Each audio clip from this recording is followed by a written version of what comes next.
I'm Alexandra Webb and I'm a plus size corsetry model and I tight lace. In this series of videos I aim to dispel some of the myths around corset training. Today's episode I will be talking about the very first image everybody thinks of when somebody says tight lacer.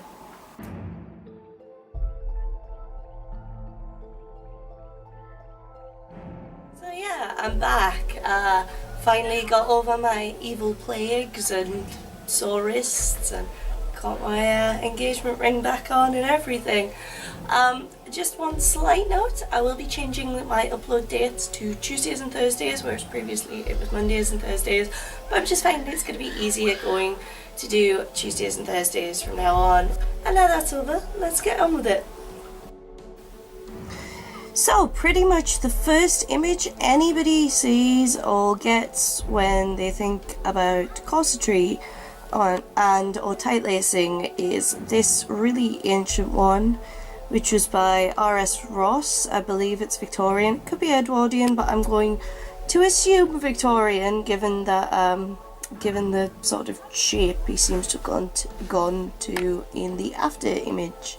In saying that, it's not particularly accurate, but I will come to that later. So first of all, the first thing we're going to do is we're going to compare the before image to this organs of the human body image, which I got from anatomy.link, which I will link in the description. If you look here, it's apart from the cat tail, sorry about that. If you look here, you'll notice very quickly that there are some quite extreme differences. I mean, if you first glance at it, you're just like, yeah, okay. But then you start to notice stuff.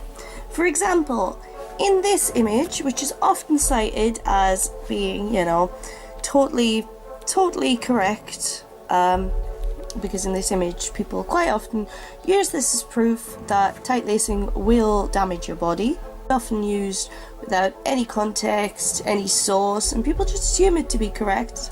But as you'll notice, that if you compare it to this organs of the human body image from Anatomy Link, which I will link in the description, actually it isn't even very anatomically correct in the first image, never mind the second one. In this one, which is an actual anatomical drawing, you'll notice that the waist is just underneath the bottom floating rib there. It just sort of nips in, like body comes down, nips in a little bit, goes back out again. Like the sort of, you know, hourglass figure. It finishes just under the rib, floating ribs there. However, on this image, we nip down, and actually it is quite a way underneath the bottom floating rib there, you'll notice. That the waist nip is. It's actually quite a way underneath the bottom floating rib where that waist nip is. You'll also notice that the intestines are way out of scale in this version, and that all of the other internal organs, such as the kidneys, the pancreas, the liver, are all just this sort of black void up here. There are a couple of bits of definition. I think that's the liver there. Although I'm not 100% sure, but they're just kind of this sort of expansive black void. Now you could say, oh, I have a bad print of it, but no, I don't. Every version of this I've seen is exactly the same, and that's because, you know, it is quite hard to get a bad print of this because it is just it is a scan of what was a lino print or possibly a woodcut. I'm not sure, but it is an ink print, so it's not like I'm looking at a fuzzy photograph. It is quite a crisp thing. Also, I'm pretty sure that these white things underneath the breasts here are supposed to be the lungs. Again, it's kind of hard to tell. Whereas, again, back on this one, you'll notice that the intestines are all way down here. And you have some nicely defined organs there. Nice kidneys, liver, etc. It's a lot easier to see, and also they're much further down in this image compared to this one, and you know, you can just about see under the ribs there, there's definitely some lungs. They're not hiding way up near her throat for some weird reason, as they appear to be in this image.